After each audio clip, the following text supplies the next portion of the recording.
1। आज हम मौजूद हैं डिसेंट बिल्डर की तरफ से जो ZWF फाउंडेशन को राशन बैग दिए जा रहे हैं।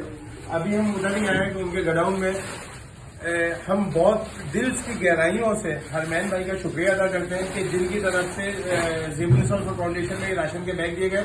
ये उन मुस्तहिक लोगों के लिए कि जो सफेद पोस्ट लोग हैं, जो किसी के आगे हाथ नहीं फैलाते, जो किसी के आगे मांग नहीं सकते। हमारा काम है उन लोगों के घरों में जाके ऐसे बैग देना रात के अंधेरे में, जिससे वो 2 वक्त की रोटी खा सके, सुबह सहरी कर सके, अफ्तार कर सके।